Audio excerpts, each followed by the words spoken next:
I still remember the morning of my first interview. It was raining lightly outside, and the sky looked dull gray. I woke up earlier than usual, even before my alarm rang. Honestly, I barely slept that night. Every time I closed my eyes, I imagined different interview questions and different ways of embarrassing myself. I sat quietly on the edge of my bed for a few minutes, staring at the wall. That day felt important. Not because it was a dream company. Not because the salary was high. But because I wanted to prove something to myself. I wanted to know if I was capable of standing confidently in front of educated people and speaking English without fear. For many people, English is just a language. But for me, it felt like a wall. A wall between me and confidence. A wall between me and opportunities. I slowly opened my cupboard and took out the only formal shirt I had. It was light blue, slightly faded near the collar. The shirt actually belonged to my cousin.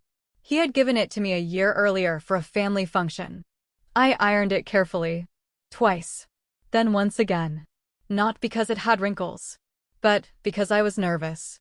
My hands were shaking slightly. My mother noticed it while serving breakfast. "Why are you so tense?" she asked softly. "I'm not tense," I lied immediately. She smiled because mothers always know the truth. I couldn't eat properly that morning. Even the tea tasted strange because my stomach was full of anxiety. Before leaving, my father looked at me and said, "Just speak honestly. Don't try to act smart." At that moment, his advice sounded simple. Later, I realized it was one of the most valuable lessons I had ever heard. I boarded the bus around 8 a.m. The bus was crowded, noisy, and uncomfortable. College students were laughing loudly in the back seats. Some office workers were scrolling through their phones confidently. Meanwhile, I was sitting near the window, silently repeating English sentences inside my head. "Good morning, sir. It's my pleasure to be here. I'm hardworking and adaptable. Thank you for this opportunity." I repeated those lines again and again like exam answers. Somewhere deep inside, I believed fluent English was equal to intelligence. And that belief made me scared. When the bus finally reached the city, I got down near a large glass building. The office looked modern and intimidating. People walked in confidently wearing ID cards and formal clothes. I suddenly became very conscious of myself. My shoes looked old. My bag looked cheap. Even my posture felt awkward. Still, I forced myself to walk inside. The waiting hall was already full of candidates.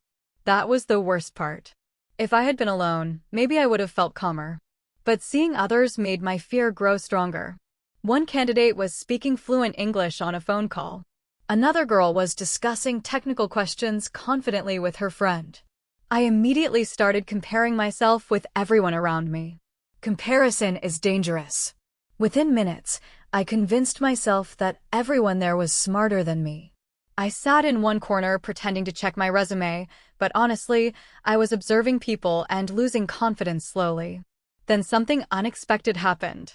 A boy sitting next to me smiled and asked, "First interview?" I nodded. He laughed gently and said, "Same here." That one sentence relaxed me slightly. Sometimes we think we are alone in fear. But everyone is fighting something internally. After almost 40 minutes, my name was finally called. The moment I stood up, my heartbeat became faster. I could literally hear it. I walked into the interview room trying to look confident, but inside, I was panicking. There were two interviewers. One middle-aged man. One young woman typing on a laptop. They asked me to sit down. Then came the first question. "Tell me about yourself." The question I had practiced 100 times. But suddenly, my mind went blank. Completely blank. I forgot every prepared sentence. For a few painful seconds, I just smiled awkwardly. I could feel the silence becoming uncomfortable. Finally, I started speaking. My grammar was imperfect. My pronunciation wasn't great. I paused too much. But somehow, I completed the answer. The interview continued for another 10 minutes. I answered some questions well. I struggled badly with others. At one point, I used the wrong tense while speaking, and immediately I noticed the mistake. That single mistake kept disturbing me for the rest of the interview. Isn't it strange? We can answer 5 questions correctly. but our brain keeps replaying the one mistake. When the interview ended, I thanked them politely and walked out. The moment I stepped outside the building, I felt emotionally exhausted.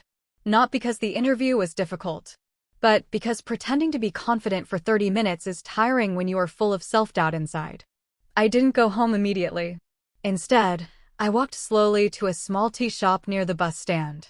It was a tiny shop with plastic chairs and the smell of fresh tea everywhere. I ordered one tea and sat quietly. Rainwater was dripping from the roof nearby. People were busy with their own lives. And there I was, overthinking every sentence I spoke during the interview. I should have answered better.